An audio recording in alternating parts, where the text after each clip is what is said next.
चर्चा आहे. अरे बाबा, कुठल्या तरी बातमीवर तुम्ही बातम्या करता, त्याची शहानिशा तर करायला पाहिजे.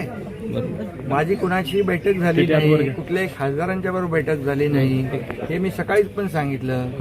आणि त्यामुळे खरं म्हणजे मी असं लपून चपून कधी काय कुठल्या बैठका कधी करतच नाहीये. माझं उघड काम असतं सगळं. आणि अशा प्रकारची कुठलीही बैठक कुठल्या उभाटाच्या खासदारांशी नाही झाली आणि आमच्याही खासदारांची ती आता मी ऑनलाईन घेतो बैठक SIR साठी. त्यामुळे फक्त एवढंच आहे की आपण देखील न्यूज चॅनलने एखादी कुठल्या तरी प्रिंट मीडियामध्ये बातमी आली, त्या बातमीचा आधार घेऊन बातम्या चालवणं टाळलं पाहिजे. सगळे तुमचे काय सनसनाटी ब्रेकिंग न्यूज, अरे असं करू नका.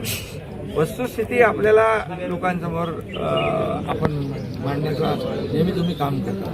त्यामुळे शहानिशा करूनच, खात्री करूनच बातम्या दिल्या पाहिजे. ह्या अशा बातम्या टाळल्या. नारायण राणे साहेबांचा आज वाढदिवस आहे. नारायण राणे साहेबांना मी सकाळी शुभेच्छा दिल्या आणि ते त्यांचं उत्तम आरोग्य, दीर्घायुष्य आणि त्यांचं एवढ्या वर्षाचा कामाचा अनुभव, त्यांचं मार्गदर्शन सातत्याने मिळत राहू, अशा प्रकारच्या त्यांना शुभेच्छा मी दिलेल्या आहेत. थँक्यू. तुम्हाला देखील सगळ्यांना शुभेच्छा. थँक्यू.